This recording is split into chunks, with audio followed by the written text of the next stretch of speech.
El misterio del Valle Boscombe. Mi esposa y yo estábamos una mañana desayunando cuando la doncella trajo un telegrama. Era de Sherlock Holmes y decía lo siguiente: ¿puede usted disponer de un par de días? Acaban de telegrafiarme desde el oeste de Inglaterra en relación con la tragedia del Valle de Boscombe. Me alegraría mucho que me acompañara. Aire y pasaje perfectos. Salgo de Paddington en el tren de las 11:15. ¿Qué dices, queridito?, interrogó mi esposa mirándome con dulzura. ¿Vas a ir? Realmente no sé qué hacer. Tengo mucho trabajo por el momento. Oh, Anstruther puede hacerlo por ti. Te has puesto un poco pálido últimamente. Creo que el cambio te haría mucho bien. Además, siempre estás muy interesado en los casos del señor Sherlock Holmes. Sería un ingrato si no estuviera, pues he ganado bastante a través de uno de ellos, contesté. Pero si voy a acompañarlo, debo apresurarme a empacar, ya que solo dispongo de media hora. Mi experiencia en los campamentos de Afganistán había tenido el efecto de hacerme un viajero hábil y rápido. Mis necesidades eran escasas y simples. Así es como en menos del tiempo que tardo en contarlo, me encontraba instalado en un coche, ya con mi valija lista, y en camino de la estación Paddington. Allí, Sherlock Holmes daba vueltas de un lado a otro del andén. Su figura alta y delgada parecía aún más alta y más delgada, embutida en su gran capote gris de viaje. Ha sido muy amable de su parte el venir, Watson, me dijo. Es una gran cosa para mí tener a alguien con quien poder contar completamente. La ayuda local es casi siempre deficiente e indigna. Si usted tiene la bondad de reservar esos asientos del rincón, yo compraré los boletos. El coche del ferrocarril estaba exclusivamente a nuestra disposición, excepción hecha de una cantidad inmensa de periódicos y papeles que Holmes había traído consigo. Se dedicó a hojear y leer trozos de ellos, con intervalos dedicados a la meditación y al registro de apuntes, hasta que pasamos Reading. Entonces, repentinamente, enrolló todos los papeles en una bola gigantesca y los subió a la rejilla del equipaje. ¿Ha oído usted algo sobre el caso?, me preguntó. Ni una palabra. Hace varios días que no leo un periódico. La prensa de Londres no trae un relato muy completo. He estado leyendo todos los periódicos recientes para obtener detalles sobre el particular. Parece, de lo que he logrado saber, que es uno de esos casos simples en que, por esa razón, todo resulta extremadamente difícil. Eso suena un poco paradójico. Pero, no obstante, es cierto. Lo extraordinario es casi siempre una pista. Cuanto más vulgar y común sea un crimen, más difícil resulta solucionarlo. En este caso, sin embargo, todas las pruebas están en contra del hijo del asesinado. Oh, ¿entonces se trata de un crimen? Bueno, se supone que lo es. No voy a aceptar nada como cierto hasta que haya tenido la oportunidad de examinar personalmente los hechos. En unas cuantas palabras le explicaré el estado que guardan las cosas, hasta donde he podido comprenderlas. El Valle de Boscombe es un distrito rural no muy lejos de Ross, en Herefordshire. El más grande terrateniente de la región es un tal señor John Turner, el cual amasó su fortuna en Australia y regresó hace algunos años a su patria. Una de las granjas de las que es propietario, conocida como Hatherley, la tenía en explotación un tal Charles McCarthy, quien también estuvo en Australia. Los dos hombres se habían conocido en las colonias, de modo que cuando vinieron a instalarse aquí, no es de extrañar que hubieran decidido estar tan cerca como era posible. Turner era, aparentemente, mucho más rico, así es que McCarthy se convirtió en su arrendatario, aunque su amistad, según parece, continuó en términos de perfecta igualdad y se les veía juntos con bastante frecuencia. McCarthy tenía solo un hijo, muchacho de 18 años, mientras que la unigénita de Turner era una muchacha de la misma edad. Los dos hombres eran viudos. Parece que evitaban el contacto con las familias inglesas de los alrededores y vivían de modo aislado. Aunque los dos McCarthy eran muy aficionados a los deportes y con frecuencia asistían a las carreras de caballos de la localidad. McCarthy tenía 2 criados, un hombre y una muchacha. Turner se valía de una servidumbre considerable, compuesta de cuanto menos 6 personas. Esto es todo lo que he podido averiguar acerca de las 2 familias. Ahora, observemos los acontecimientos. El 3 de junio, o sea, el lunes pasado, McCarthy salió de su casa, en Hatherley, aproximadamente a las 3 de la tarde, y caminó hacia el estanque Boscombe, que es un pequeño lago formado por el ensanchamiento del río que atraviesa el valle de Boscombe. Esa mañana había ido con su criado a Ross, y le dijo que debería apresurarse, pues a las 3 tenía una cita de importancia. Fue de esa cita de donde no volvió vivo. De la casa de Hatherley, en donde vivía McCarthy, al estanque de Boscombe hay un cuarto de milla, y 2 personas lo vieron encaminarse en dirección de la pequeña laguna. Una de ellas fue una anciana cuyo nombre no se ha mencionado, y la otra, William Crowther, un guardabosque al servicio del señor Turner. Tanto un testigo como el otro aseguran que el señor McCarthy iba solo. El guardabosque dice que a los pocos minutos de ver pasar al señor McCarthy, se encontró con su hijo, James McCarthy, que iba en la misma dirección y llevaba un rifle bajo el brazo. En su opinión, el padre se encontraba todavía a la vista y parecía ser seguido por el hijo. Sin embargo, no volvió a pensar en el asunto hasta que se enteró de la tragedia ocurrida. Los 2 McCarthy fueron vistos después de que William Crowther, el guardabosque, los perdió de vista. El estanque de Boscombe está rodeado por espesos bosques, con solo una franja de césped y juntos en sus orillas. Una chiquilla de 14 años, Patins Moran, hija del encargado de las cabañas para los cazadores que hay en el valle, se hallaba en un bosque cercano al estanque, recogiendo flores. Asegura que mientras se encontraba allí, vio en las afueras del bosque, cerca del estanque, al señor McCarthy y a su hijo, quienes parecían estar enfrascados en una violenta discusión. Oyó al señor McCarthy usar un lenguaje grosero con su hijo y vio a éste levantar la mano como si quisiera golpear al viejo. Se asustó tanto por la violencia de la escena que echó a correr, y al llegar a su casa le dijo a su madre que había visto a los 2 McCarthy peleando cerca del estanque de Boscombe y que temía que fueran a terminar a golpes. Apenas acababa de decir eso, cuando el joven McCarthy llegó corriendo para manifestar que había encontrado a su padre muerto en el bosque y para solicitar la ayuda del cuidador de las casitas. Estaba muy excitado, venía sin rifle y sin sombrero, y las personas que lo vieron observaron que llevaba la mano y la manga derecha manchadas de sangre. Al seguirlo, encontraron el cadáver tendido sobre el césped, a un lado del estanque. La cabeza había sido deshecha a golpes con un instrumento pesado y obtuso. Las lesiones parecían haber sido hechas con la culata del rifle de su hijo, que fue encontrado a unos cuantos pasos del cadáver. Bajo estas circunstancias, el joven fue inmediatamente arrestado. Durante el juicio preliminar se le declaró culpable del homicidio. Esto sucedió el martes. El miércoles fue presentado ante los magistrados de Ross, los cuales han pasado el caso a las autoridades inmediatas. Estos son los hechos principales del misterio que nos ocupa, tal como se han publicado en los periódicos. Difícilmente puedo imaginar un caso más endemoniadamente claro. Si alguna vez la evidencia circunstancial ha señalado a un criminal, es a este muchacho. La evidencia circunstancial es una cosa muy engañosa, contestó Holmes pensativo.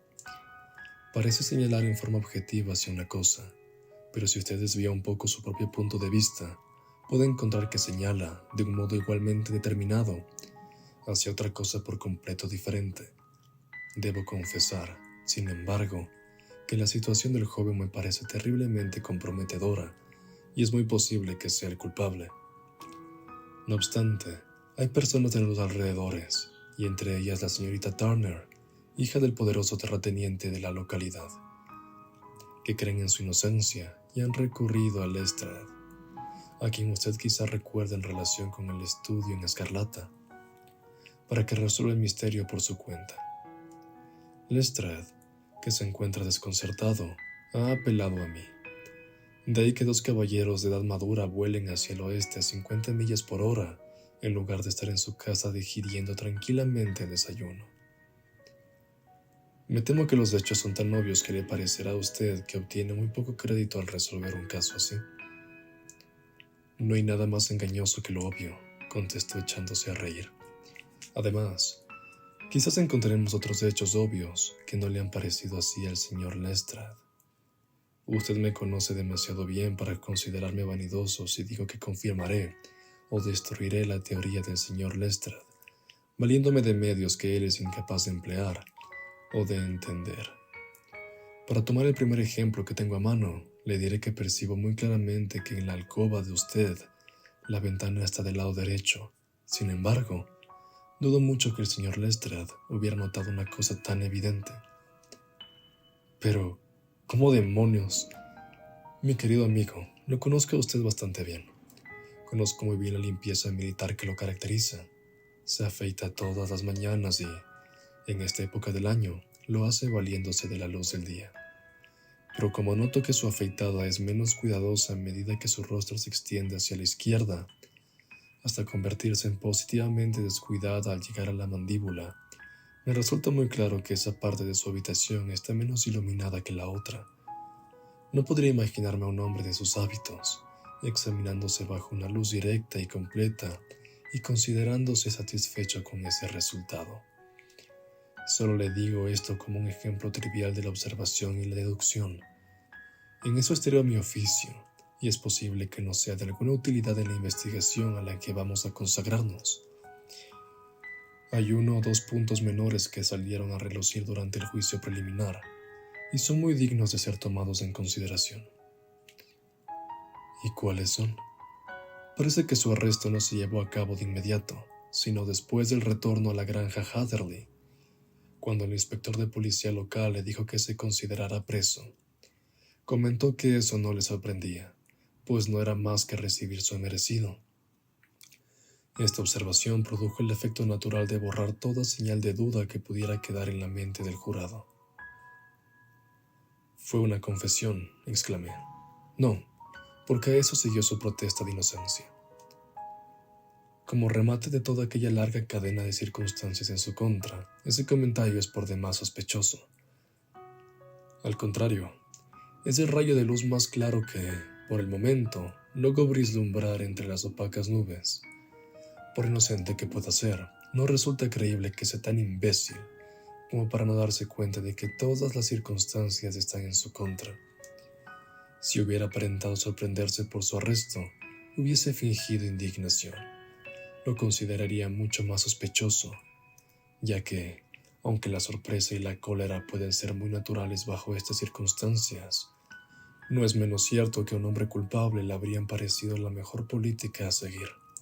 Su franca aceptación de los hechos lo señala como un hombre inocente o como un individuo de considerable firmeza y control de sí mismo. En cuanto al comentario acerca de que lo merecía, resulta perfectamente lógico si consideramos que se encontraba ante el cadáver de su padre y que no hay la menor duda de que ese día había faltado a sus deberes filiales. Había cruzado duras palabras con su progenitor y, según el importante testimonio de la niña, incluso llegó a levantar su mano con intenciones de pegarle. El arrepentimiento y el autorreproche demostrados por tal conducta me parecen señales de una mente sana y no de un alma culpable. Yo sacudí la cabeza de un lado a otro y comenté: muchos hombres han sido colgados con bastante menos de evidencia en su contra. Así es, y muchos hombres han sido injustamente colgados por eso. ¿Qué versión tiene de lo sucedido del propio joven? Me temo que no es muy alentadora para quienes tienen fe en él, aunque hay en ella 1 o 2 puntos sugestivos. Usted mismo puede leer el relato completo. De entre la pila de periódicos seleccionó un ejemplar de Herefordshire y, dando vuelta a una hoja, Señaló el párrafo que contenía la declaración del infortunado joven en relación a lo sucedido. Me instalé en un rincón del asiento y lo leí cuidadosamente. Decía lo siguiente: el señor James McCarthy, hijo único del desaparecido, fue entonces llamado a declarar, y explicó lo que sigue. Tenía 3 días de estar ausente de casa, en Bristol, y acababa de llegar. Era la mañana del pasado lunes, día 3. Mi padre no estaba en casa cuando llegué, y la doncella me informó que había ido a Ross con John Cobb, el criado. Poco después de mi regreso, oí las ruedas de su carruaje en el patio, y al asomarme por la ventana, lo vi bajar y salir rápidamente, aunque no me di cuenta de qué dirección tomaba. Entonces cogí mi rifle y caminé en dirección del estanque Boscombe, con intención de ir a cazar conejos en los bosques cercanos. En el camino vi a William Crowther, el guardabosque, como él ha atestiguado, pero está equivocado al pensar que iba siguiendo a mi padre.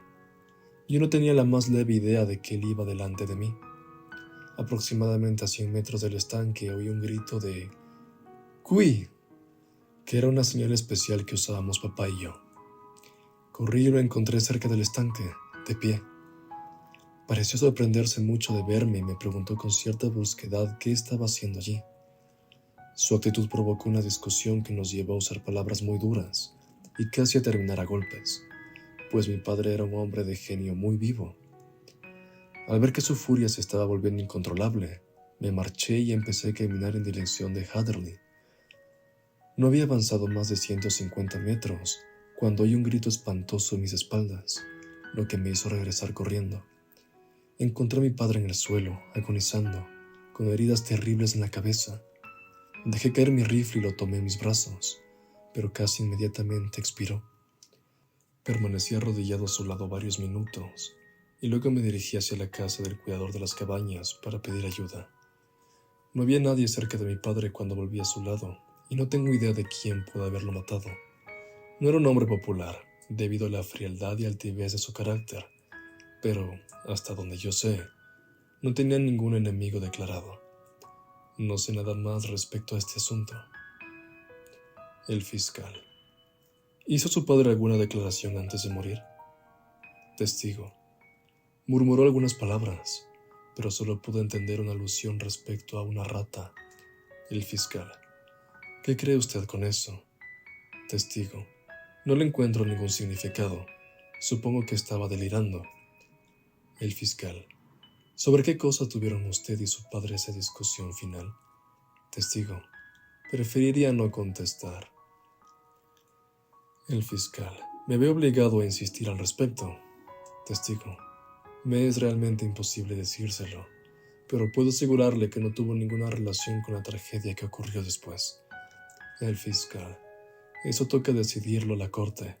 No necesito hacerle notar que su negativa a contestar pesará considerablemente en su contra en todos los procedimientos que surjan en el futuro. Testigo. A pesar de eso, debo seguir negándome a contestar. El fiscal. Tengo entendido que ese grito de «¡Cui!» era una señal entre su padre y usted, ¿no? Testigo. Así era. Fiscal. ¿Cómo se explica, entonces, que lo lanzara antes de verlo y antes siquiera de saber que había usted vuelto de Bristol? Testigo. Con manifiesta confusión. No lo sé. Un miembro del jurado. ¿No vio usted nada que provocara sus sospechas cuando volvió, al escuchar el grito, y encontró moribundo a su padre? Testigo. Nada definido. El fiscal. ¿Qué quiere decir con eso? Testigo.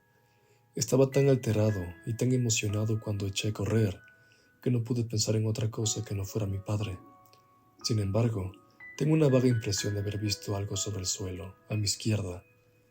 Me pareció algo de color gris, un abrigo, quizás un capote. Cuando me levanté, después de haber estado inclinado sobre mi padre, y busqué a mi alrededor, había desaparecido. ¿Quiere decir que desapareció antes de que fuera usted a buscar ayuda? Sí, ya no estaba.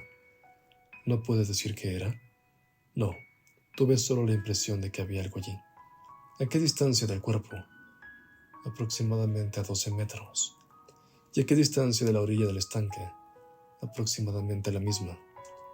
Entonces, Si fue quitado aquel objeto de allí, eso sucedió a solo 12 metros de usted. Sí, pero estaba con la espalda vuelta hacia allá. Así concluyó el interrogatorio del testigo. Ya veo, comenté terminando la lectura, que el fiscal, en sus últimas preguntas, se muestra bastante severo con el joven McCarthy. Hace notar, con toda razón, la discrepancia que existe en que su padre haya hecho la señal convenida entre ellos, antes de haberlo visto. También pone de relieve su negativa para dar detalles sobre la conversación que sostuvieron y su singular relato sobre las últimas palabras de la víctima. Todo esto pesa, como hace notar, en contra del hijo. Holmes se echó a reír suavemente y se estiró sobre el asiento acoginado. Tanto usted como el fiscal se esfuerzan en tratar de manejar a su antojo los puntos más fuertes en favor del muchacho. ¿No se da cuenta de que lo acusan al mismo tiempo de tener exceso y falta de imaginación? Falta, porque no pudo inventar un motivo de discusión que le granjeara las simpatías del jurado. Exceso, como para inventar algo tan fuera de lugar como la agonizante referencia a una rata y el incidente de la prenda desaparecida. No, señor. Investigaré este caso desde el punto de vista de que lo que este joven dice es cierto, y veremos a dónde nos conduce esta hipótesis. Y ahora voy a enfrascarme en mi Petrarca de bolsillo. No diremos una sola palabra más hasta que nos encontremos en la escena del crimen. Almorzaremos en Swindon, a donde creo que llegaremos dentro de 20 minutos.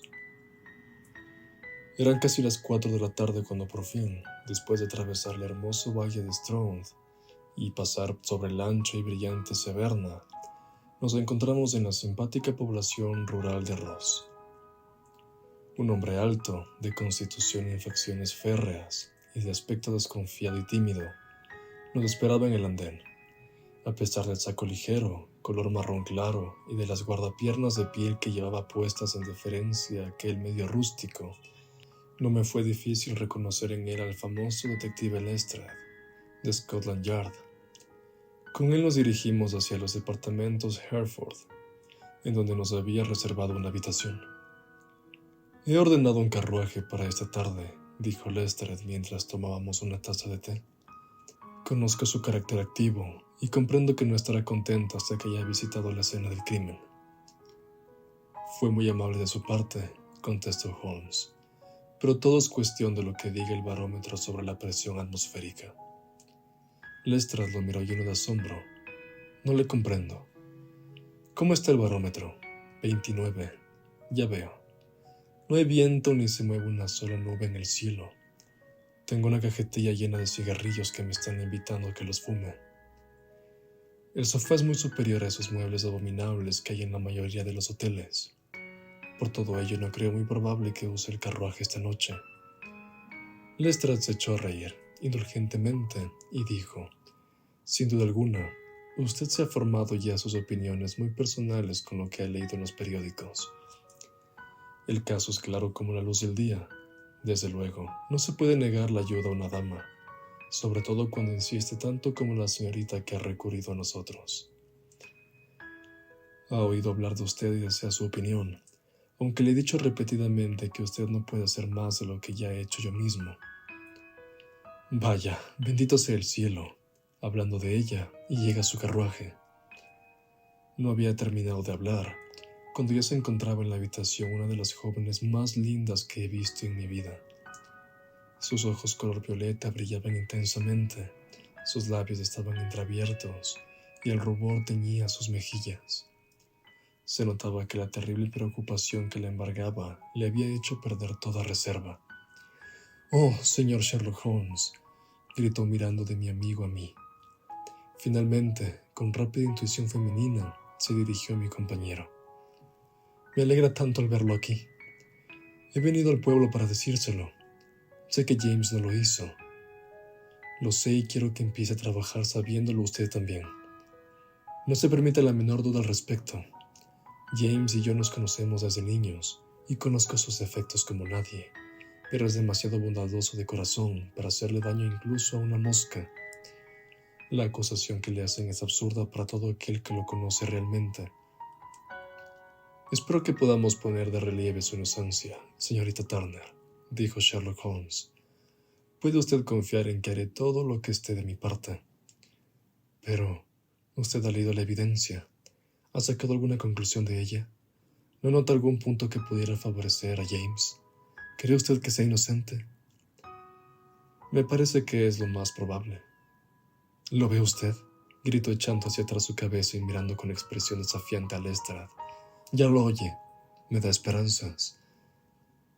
Me temo que mi colega ha sido un poco precipitado al formar sus conclusiones, comentó Lestrade encogiéndose de hombros.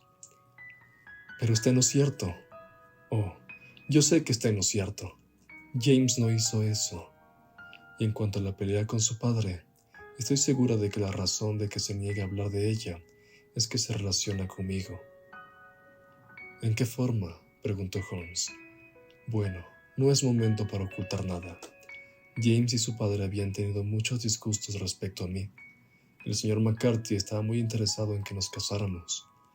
James y yo siempre nos hemos querido como hermanos, pero, desde luego, él es joven y ha visto muy poco de la vida aún, bueno, naturalmente no quería hacer con precipitación una cosa tan seria como esa. Así que hubo discusiones, pleitos y, bueno, estoy segura de que este altercado era por la misma causa. ¿Y su padre estaba en favor de esa unión?, preguntó Holmes. No, se oponía a ella. Nadie más que el señor McCarthy estaba en su favor. Un rápido rubor invadió las frescas mejillas de la joven cuando Sherlock Holmes le dirigió una de sus agudas miradas. Gracias por esta información, le dijo. ¿Podría ver a su padre si lo visito mañana? Me temo que el doctor no lo permitirá. ¿El doctor? Sí. ¿No se ha enterado usted? El pobre papá no ha estado muy bien de salud en los últimos años, y esto lo ha destrozado completamente.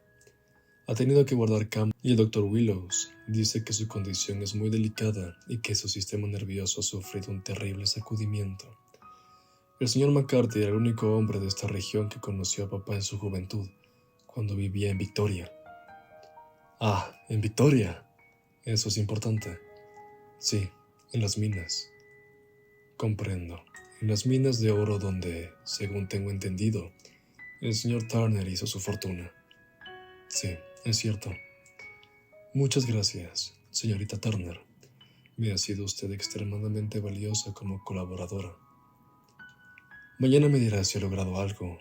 No, probablemente irá a la prisión a ver a James, ¿verdad? Si lo hace, señor Holmes, suplico le diga que yo creo en su inocencia y tengo fe en él. Lo haré con mucho gusto, señorita Turner. Ahora debo volver a casa, pues papá está muy enfermo e insiste en que no lo deje solo. Adiós, y que el señor lo ayude en su empresa. Salió corriendo de la habitación tan impulsivamente como había entrado en ella, y pocos instantes después oíamos las ruedas de su carruaje alejándose escandalosamente. Estoy avergonzado de usted, Holmes, dijo Lestrade con dignidad, después de algunos minutos de silencio. ¿Por qué incita esperanzas que va usted a defraudar más tarde? Yo no soy muy tierno de corazón que se diga, pero a eso que hizo usted le llamo una terrible crueldad. Creo que ahora sé que estoy en posibilidad de probar la inocencia de James McCarthy. ¿Tiene usted una orden para que podamos verlo en la prisión?, preguntó. Sí, pero solo para usted y para mí. Entonces, reconsideraré mi resolución. Creo que saldré esta tarde. Tendremos tiempo de tomar un tren para Hereford y verlo hoy mismo. Tiempo de sobra. Pues vamos a hacerlo. Watson, me temo que se va a aburrir, pero solo estaré ausente un par de horas. Los acompañé hasta la estación y luego me puse a vagar por las callejuelas del pueblo. Al fin regresé al hotel, donde me tendí sobre un sofá y traté de interesarme en una novela de forro amarillo. Sin embargo, el argumento de la historia era tan aburrido cuando se le comparaba con el profundo misterio ante el cual nos enfrentábamos, y mi atención vagaba tan tercamente de la ficción a la realidad que acabé por arrojar el libro al otro lado de la habitación y me consagré a examinar los acontecimientos del día. Suponiendo que la versión del joven fuera absolutamente verídica, qué cosa demoníaca, qué calamidad imprevista y extraordinaria podía haber ocurrido entre el momento en que se separó de su padre y aquel en el que, atraído por sus gritos, acudió a su lado de nuevo para encontrarlo moribundo. Era algo terrible, espantoso. ¿Qué podía haber sido? La naturaleza de las lesiones no revelaba nada a mis instintos médicos. Toqué la campanilla y pedí que me trajeran el semanario del condado, que contenía un relato preciso y extenso de la investigación. En la declaración del cirujano se establecía que el tercio posterior del parietal izquierdo y la mitad izquierda del occipital habían sido destrozados por un fortísimo golpe dado con un instrumento obtuso. Marqué el sitio sobre mi propia cabeza. Era perfectamente claro que aquel golpe solo podía haber sido asestado a la víctima por detrás. Esto, en cierto grado, estaba en favor del joven acusado, pues se le había visto discutiendo con su padre frente a frente. A pesar de eso, no pesaba demasiado en su favor. Resultaba posible que el anciano se hubiera vuelto hacia otro lado cuando su hijo le asestó el golpe mortal. Bueno, valía la pena llamar la atención de Holmes al respecto. Estaba también la referencia del moribundo a una rata. ¿Qué podía significar? No podía ser delirio. Un hombre que muere de un golpe repentino difícilmente sufre delirio. No, era más probable que estuviera tratando de explicar a manos de quién había muerto. Pero, ¿qué podía indicar? Me exprimí el cerebro tratando de encontrar alguna explicación. Entonces pensé en el incidente de la prenda gris que viera el joven McCarthy y que desapareciera tan misteriosamente. Si lo que decía era verdad, significaba que el asesino, al huir, había dejado caer alguna parte de su vestido, probablemente su gabán, y que tuvo el suficiente valor para volver a rescatarlo en el instante en el que el hijo estaba arrodillado junto a la víctima, de espaldas a él, pero solo a una docena de pasos. ¿Qué red de misterios e improbabilidades era aquello? No me extrañaba la opinión de Lestrade al respecto, pero, sin embargo, tenía tanta fe en la capacidad de Sherlock Holmes que no podía perder las esperanzas en su creciente convicción de la inocencia del joven McCarthy. Era ya tarde cuando Sherlock Holmes volvió. Venía solo, pues Lestrade se había quedado en su habitación de un hotel de la ciudad. El barómetro sigue muy alto, comentó al sentarse. Es muy importante que no llueva antes de que podamos observar el terreno. Por otra parte, nos enfrentamos a un hombre demasiado astuto, y no quise actuar cuando mi cerebro estaba nublado por el cansancio de un largo viaje. He visto al joven McCarthy. ¿Y qué supo otra vez él? Nada. No pudo arrojar alguna luz sobre el misterio. Ninguna. Por un momento me sentí inclinado a pensar que sabía quién lo había hecho y estaba tratando de protegerle. Pero ahora estoy convencido de que se encuentra tan desconcertado como todos los demás. No es un muchacho de aspecto muy inteligente, aunque es guapo y simpático, y me parece que tiene buen corazón. Pero, en cuanto a sus gustos, me parece que no puedo admirarlos y, como sospechamos, se opuso a casarse con una joven tan encantadora como la señorita Turner. Esta es una triste historia. El tipo está loco, desesperadamente enamorado de ella. Pero hace 2 años, cuando era solo un chiquillo, y antes de que la conociera realmente, pues la joven estuvo en un internado 5 años, fue lo bastante idiota como para caer en las redes de una tabernera de Bristol y casarse con ella en secreto. Nadie sabe una palabra del asunto, mas puede imaginárselo lo enloquecedor que le debe haber resultado sentirse presionado para que hiciese lo que él hubiera dado cualquier cosa por hacer, pero sabiendo que era en absoluto imposible. Fue la desesperación natural que debe producir una situación así, lo que le hizo levantar las manos hacia su padre, amenazadoramente, cuando, en su última entrevista, éste insistió en su matrimonio con la señorita Turner. Por otra parte, él no tenía medio alguno de subsistencia independiente y su padre, que era un hombre muy duro, lo habría arrojado de la granja si hubiera sabido la verdad. Fue precisamente con esta tabernera con la que pasó los últimos 3 días en Bristol. Su padre no sabía dónde estaba. Fíjese bien en eso, pues es de gran importancia. Sin embargo, la desventura de su arresto ha derivado una aventura, pues la tabernera, al enterarse por los periódicos de que se hallaba metido en un lío serio, y a punto de ser ahorcado, se ha vuelto en su contra y le ha escrito diciéndole que estaba casado anteriormente con un hombre que se encuentra en las Bermudas y que, por lo tanto, su matrimonio con ella fue nulo desde el primer momento. Creo que esa noticia ha consolado al joven McCarthy de todo lo que ha sufrido. Pero, si es inocente, ¿quién mató al hombre? Ah, ¿quién? Quiero llamar su atención muy particularmente sobre 2 puntos. Uno es que el hombre asesinado tenía una cita con alguien en el estanque, y que ese alguien no podía haber sido su hijo, ya que éste se encontraba ausente y él no sabía cuándo iba a volver. El segundo es que la víctima lanzó el grito de «¡Cui!» antes de que supiera que su hijo había vuelto. Estos son los puntos básicos de los que depende la solución del caso.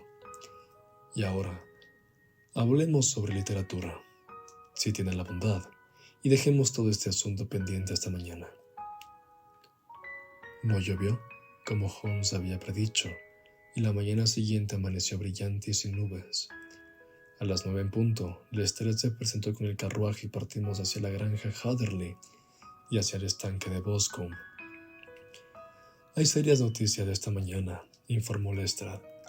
Se dice que el señor Turner, padre de nuestra joven amiga, se ha agravado y que se teme por su vida.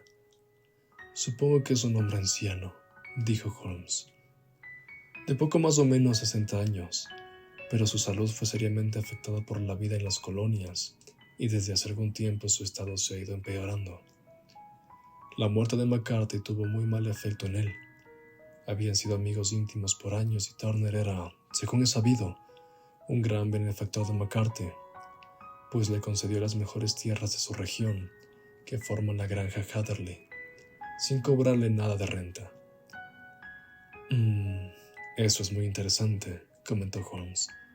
Sí, y lo ayudó de otras 1000 maneras. Toda la gente de la región habla de las bondades que tuvo para él. Comprendo. ¿No les parece un poco singular que este McCarthy, que parece haber tenido muy poco dinero suyo y que estaba muy endeudado moralmente con Turner, haya insistido en casar a su hijo con la señorita Turner, heredera de la gran fortuna de su padre? Y no le sorprende la confianza que tenía en que la declaración de su hijo era suficiente para obtener la mano de la muchacha, aun a sabiendas de que Turner se oponía a la idea. La hija nos ha dicho todo eso. No deducen nada de ello. Otra vez estamos ante las deducciones y las suposiciones. Se lamentó Lestrade suspirando con resignación y guiñándome un ojo. Ya es bastante difícil aceptar los hechos y las realidades, Holmes, para que nos ocupemos de divagaciones y fantasías. Tiene mucha razón, asintió Holmes. Es muy difícil aceptar los hechos, como usted los presenta. De cualquier modo, tengo un hecho que parece muy difícil hacerle comprender y aceptar a usted, contestó Lestrade, ligeramente acalorado. ¿Cuál es? Que el señor McCarthy, padre, encontró la muerte a manos del señor McCarthy, hijo, y que todas las teorías en contrario son simples ilusiones. Prefiero las ilusiones cuando son claras, que los hechos concretos cuando resultan oscuros, aseveró Holmes echándose a reír. Pero, si no me equivoco, esa granja de la izquierda es Hatherley. Sí, tiene razón. Se trataba de un edificio amplio, de aspecto confortable. Era una casa de 2 pisos, con techo inclinado. Sus paredes de piedra gris presentaban grandes manchones amarillentos de líquen. Las contraventanas cerradas y las chimeneas sin humo daban un aspecto deprimente de abandono y soledad, como si todo el peso de la horrible tragedia hubiera caído sobre el edificio.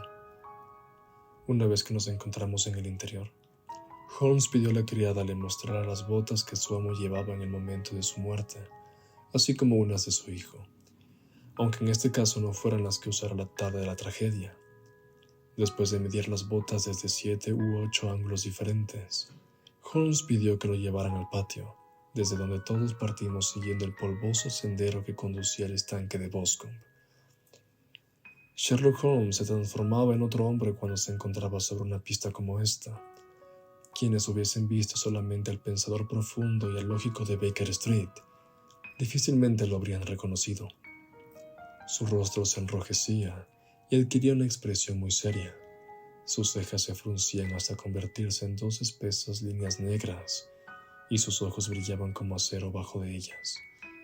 Llevaba los hombros inclinados, los labios contraídos, y las venas de su largo cuello destacaban de la piel como zigzagueantes culebras azulosas.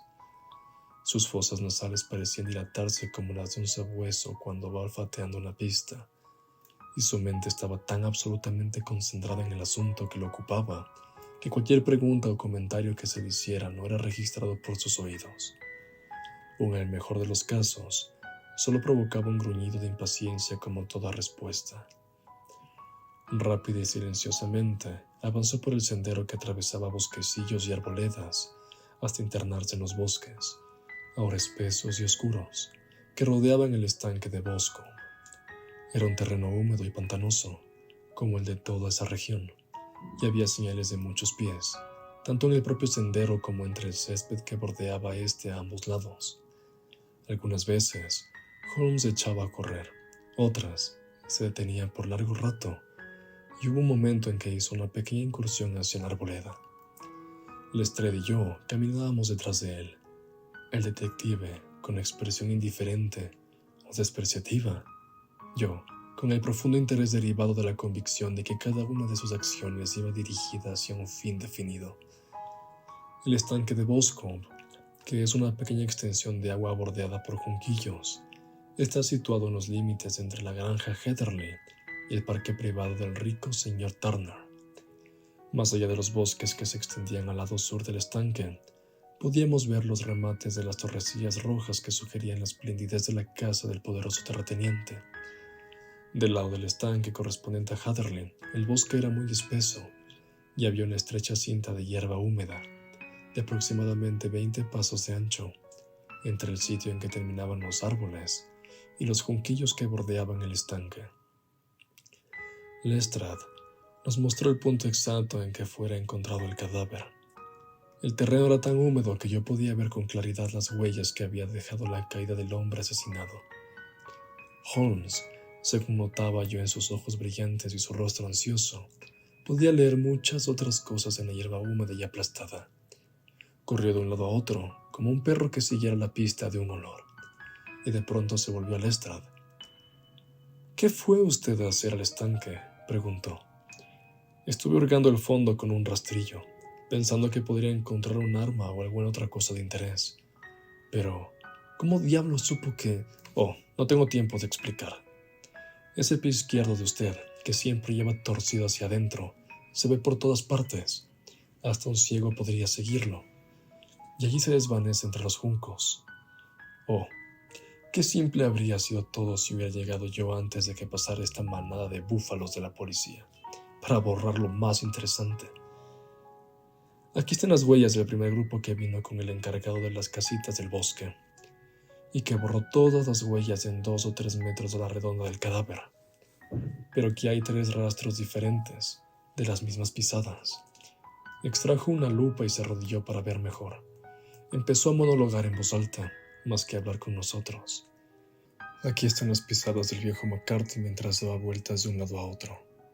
¿Qué es esto? Es la culata de un rifle, apoyada en el suelo mientras el hijo escuchaba. ¿Y esto? ¿Qué tenemos aquí? Pisadas. Más pisadas. Punta cuadrada.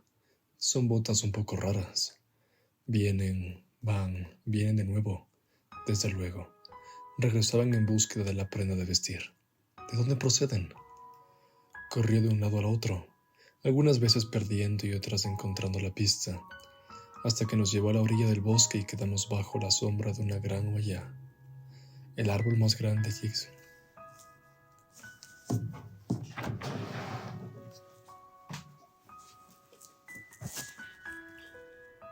y quedamos bajo la sombra de una gran haya, el árbol más grande allí existente. Holmes rodeó el tronco del árbol hasta colocarse del lado opuesto. Se tendió de nuevo en el suelo, con el rostro muy pegado a este, y lanzó un grito de satisfacción. Por largo tiempo permaneció allí, levantando hojas y ramas secas, guardando en un sobre lo que a mí me pareció simple polvo común, y examinando con la lupa no solo el suelo, sino hasta la corteza del árbol, a tanta altura como le fue posible alcanzar. Una piedra se encontraba entre el musgo que rodeaba el árbol. Holmes la levantó, la examinó cuidadosamente y la conservó en su poder. Entonces siguió un sendero a través del bosque hasta llegar al camino principal, en donde las huellas se confundían con muchas otras. Ha sido un caso de considerable interés, comentó volviendo a sus modales naturales. Me imagino que esa casa gris de la derecha debe ser la cabaña del encargado del bosque. Creo que iré a charlar con Moran y probablemente escribir una nota. Una vez que haga esto, nos iremos a almorzar. Pueden irse hacia el coche. Yo estaré con ustedes dentro de unos momentos.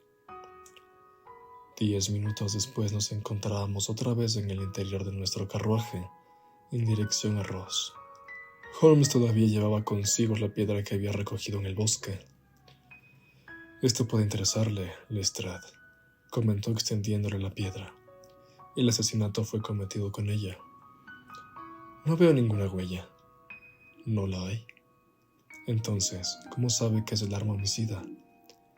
La hierba crecía bajo ella. Eso significa que tenía poco tiempo de estar allí. No había señales del lugar de donde fue tomada. Además, corresponde con las lesiones y no hay ninguna señal de otra arma. ¿Y el asesino? Es un hombre alto, zurdo, que cojea de la pierna derecha. Usa botas de suela muy gruesa con puntas cuadradas. Usa un capote gris.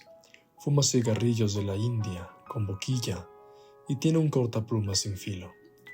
Hay otros muchos indicios, pero creo que estos le bastarán para encontrarlo. Lestrade se echó a reír.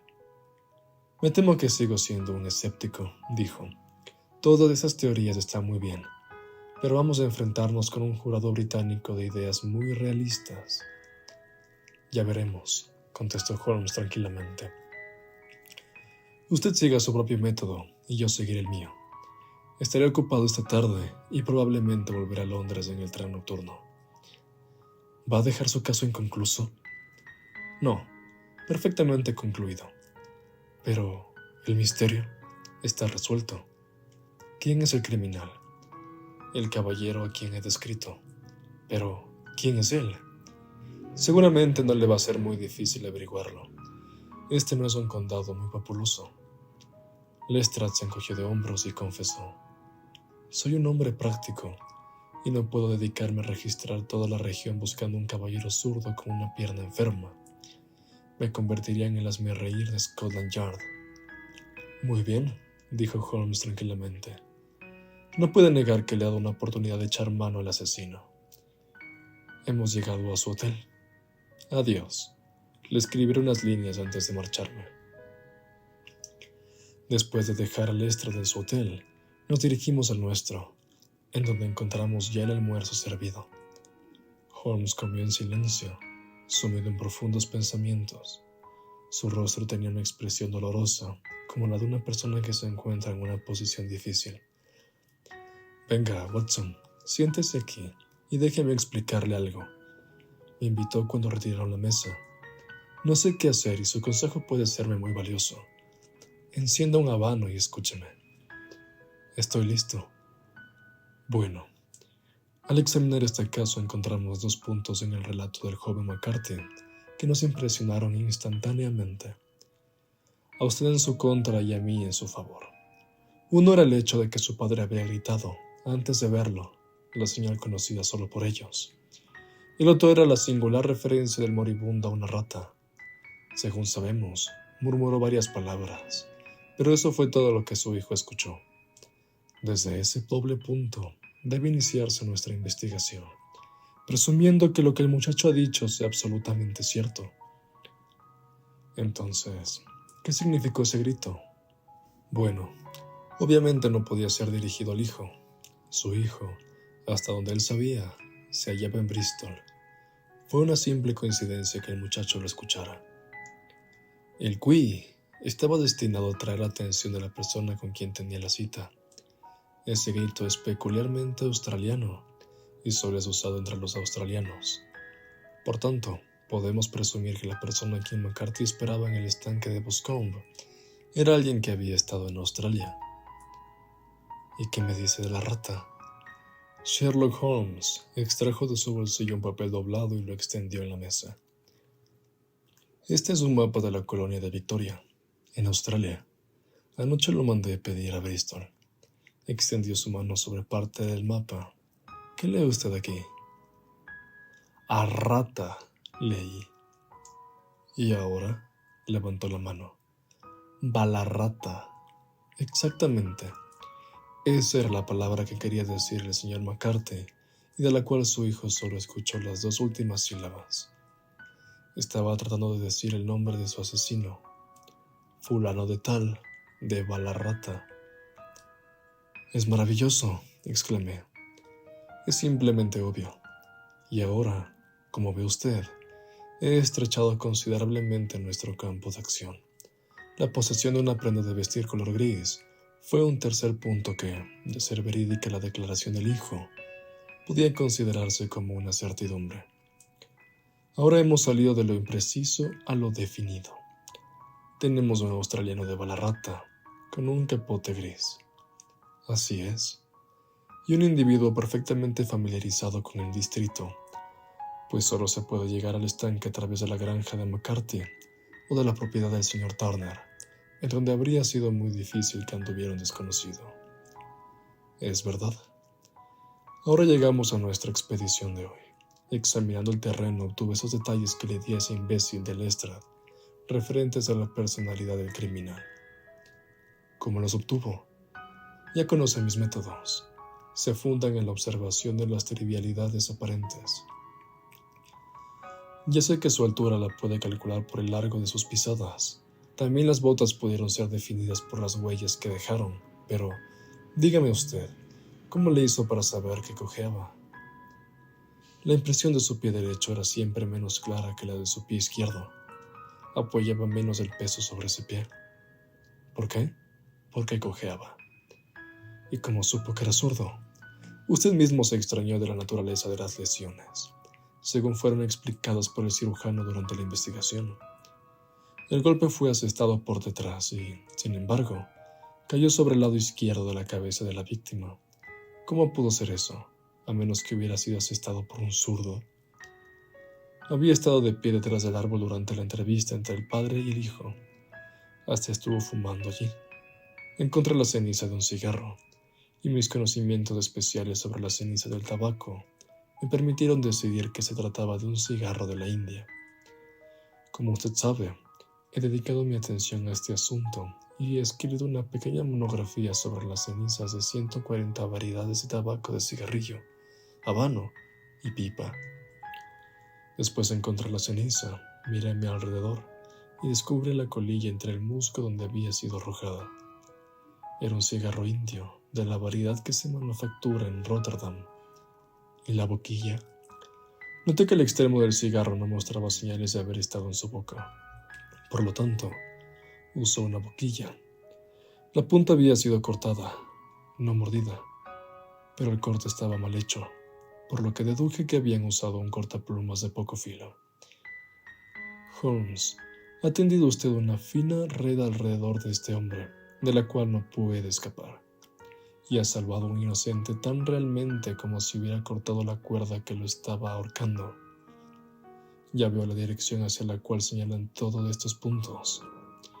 El culpable es el señor John Turner, gritó el mozo del hotel, abriendo la puerta de nuestra sala para anunciar al visitante. El hombre que entró era una figura extraña e impresionante. Caminaba rengueando. Sus pasos irregulares y sus hombros caídos le daban apariencia de decrepitud. Sin embargo, sus facciones duras, cruzadas por profundas y numerosas arrugas, y sus miembros enormes mostraban que poseía una extraordinaria fortaleza física y de carácter. Su espesa barba, su cabello gris y sus prominentes y enmarañadas cejas daban a su apariencia un aire de dignidad y de poder, pero su rostro tenía una palidez ceniza, mientras sus labios y las aletas de su nariz mostraban un tinte azuloso. Me bastó una sola mirada para darme cuenta de que se encontraba en las garras de una enfermedad crónica y mortal. Le suplico que se siente en el sofá, invitó Holmes gentilmente. ¿Recibió usted mi nota? Sí, el encargado de las casitas del bosque me la trajo. Decía usted en ella que me quería ver aquí, para evitar todo escándalo. Pensé que la gente hablaría si iba a buscarlo a su casa. ¿Y para qué desea verme? Miro a mi compañero con la desilusión pintada en sus ojos cansados, como si su pregunta estuviera ya contestada. Sí, afirmó Holmes, contestando a la mirada más que a las palabras. Así es. Sé todo lo que pasó entre usted y McCarthy. El anciano ocultó el rostro entre las manos y gimió. Que Dios me perdone, pero les aseguro que no hubiera dejado que aquel joven pagara por mi culpa. Les doy mi palabra de que habría hablado si la corte lo declarara culpable. Me alegra oírle decir eso, aseguró Holmes con gravedad. Habría hablado desde ahora, si no hubiera sido por mi querida niña. Le destrozará el corazón saber que ha sido arrestado. Quizá no tengamos necesidad de llegar a eso, dijo Holmes. ¿Qué? Yo no soy agente oficial. Tengo entendido que fue su propia hija quien solicitó mi presencia aquí, y estoy actuando en su nombre. Pero el joven McCarthy debe ser liberado. Soy un hombre que agoniza. Hace años que sufro de diabetes. Mi doctor dice que es muy difícil que viva un mes más. Sin embargo, preferiría mejor morir bajo mi propio techo que en la cárcel. Holmes se levantó y se sentó en la mesa, con la pluma en la mano y varias hojas de papel frente a él. Cuéntenos la verdad, propuso. Yo anotaré lo que nos diga, lo firmará a modo de confesión, y Watson nos puede servir de testigo. Puedo presentar su confesión, solo como último recurso para salvar al joven McCarthy. Le prometo que no la usaré a menos que sea absolutamente necesario. Está bien. Es muy difícil que sobreviva hasta el final del juicio, así es que me importa muy poco que sepa la verdad, por mí. Pero preferiría ahorrarle a Alice esta impresión. Y ahora les aclararé todo. Es una larga historia, pero la cortaré. Ustedes no conocieron a este hombre. McCarthy era la personificación del demonio. Esa es la verdad. Dios los libra de estar en las garras de un hombre como él. Sus tenazas han estado sobre mí durante 20 años, durante los cuales hizo de mi vida un infierno. Les contaré cómo fue que llegué a estar en su poder. Hace unos 30 años trabajaba yo en las minas. Entonces era un hombre joven, ardiente y desenfrenado, dispuesto a hacer cualquier cosa que produjera dinero.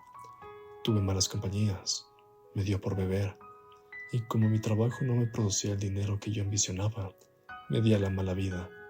En una palabra, me convertí en lo que ustedes llamarían aquí un salteador de caminos. Formamos una pandilla de 6 y llevamos una vida libre y salvaje, asaltando las diligencias de vez en cuando o deteniendo los vagones del ferrocarril que iba a las minas. Me conocían como Black Jack, de Balarrata, y nuestro grupo aún es recordado en la colonia como la pandilla de Balarrata. Un día, un combo encargado de oro salió de Balarrata en dirección a Melbourne. Lo esperamos y lo atacamos. Lo venían custodiando 6 soldados, y nosotros éramos también 6. Así que la lucha fue limpia, sin ventaja. Nosotros matamos a 4 de ellos, y ellos a 3 de nosotros. Yo dirigí mi pistola a la cabeza del conductor del vagón, que era este individuo McCarthy. No saben cuánto me arrepiento ahora de no haberlo matado. Le perdoné la vida, aunque vi sus ojos perversos fijos en mi rostro como si quisiera recordar cada una de mis facciones. Escapamos con el oro, nos convertimos en hombres ricos y logramos venir a Inglaterra sin que se sospechara de nosotros. Aquí me separé de mis viejos amigos y decidí sentar cabeza y llevar una vida tranquila y respetable. Compré esta enorme propiedad y me dediqué a hacer todo el bien posible con mi dinero, como compensación en la forma en que lo había obtenido. Me casé y aunque mi esposa murió joven, me dejó a mi adorada Alice. Aunque era solo una nena, su mano pequeñita pareció conducirme por el buen camino, como ninguna otra cosa había logrado hacerlo. En una palabra, inicié una nueva vida y traté en lo posible de compensar mis errores pasados. Todo fue bien hasta que McCarthy cerró sus garras en torno mío. Había ido a la ciudad a realizar una inversión, cuando lo encontré en Regent Street, prácticamente desnudo y descalzo. Aquí estamos, Black Jack, me dijo tocándome el brazo. Seremos tu familia de ahora en adelante. Somos dos, mi hijo y yo, y puedes encargarte de nosotros. Si no lo haces, yo me encargaré de que todo el peso de la ley caiga sobre ti. En Inglaterra hay siempre un policía al alcance de la mano. Bueno, me siguieron hasta aquí, pues no había modo de que yo me librara de ellos, y McCarthy me exigió las mejores tierras, que tuve que concederle sin cobrarle nada.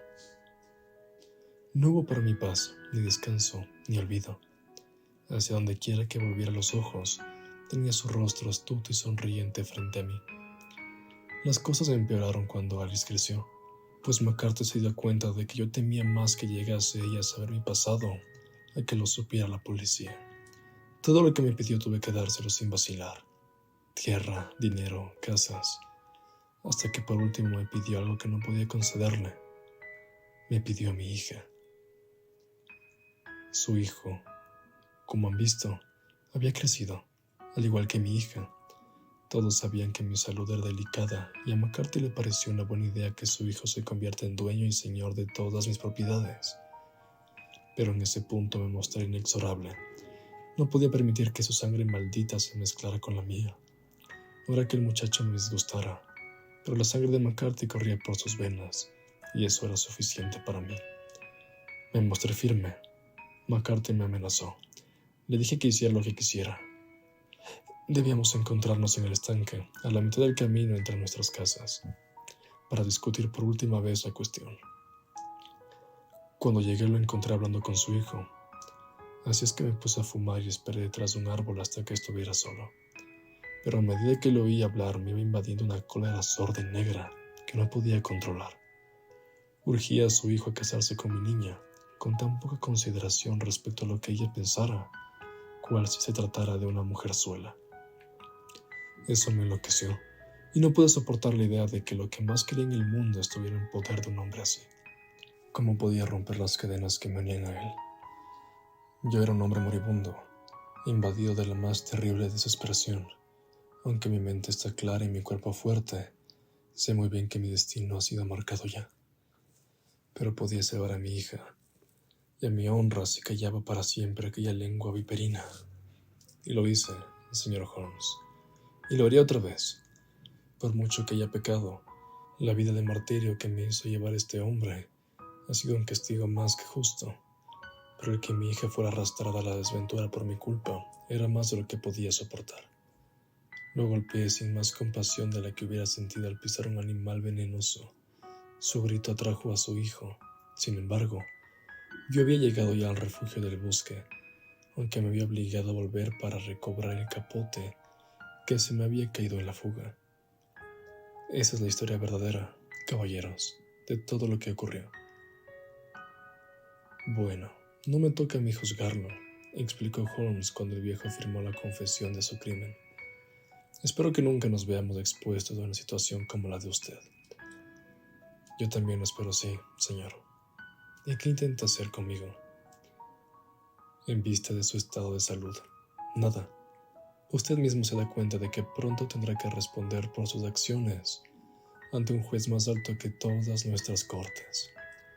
Conservaré su confesión, y si McCarthy es condenado, me veré obligado a usarla. Si no es así, no permitiré que nadie la vea jamás. Su secreto, sea que esté usted vivo o muerto, quedará entre nosotros. Adiós, pues, dijo el anciano con la mayor solemnidad. Su lecho de muerte, cuando les llegue la hora, será más amable ante el pensamiento de la paz que han dado al mío. Arrastrando lentamente su gigantesca figura, salió de la habitación. «¡Que Dios nos ampare!», exclamó Holmes después de un prolongado silencio. ¿Por qué el destino juega estas malas pasadas a esos pobres diablos indefensos? Cuando me entero de un caso como este, no puedo evitar el pensar en las palabras de Baxter y decir, allí, nada más por la gracia de Dios, va Sherlock Holmes. James McCarthy fue declarado inocente en el juicio definitivo, gracias a la cantidad de objeciones presentadas por Holmes en su defensa. El viejo Turner vivió 7 meses más después de nuestra entrevista, pero ahora ha muerto, y hay todas las probabilidades del mundo de que su hija y el hijo de su víctima iban juntos y felices el resto de su existencia, ignorantes de la nube negra que cubre su pasado.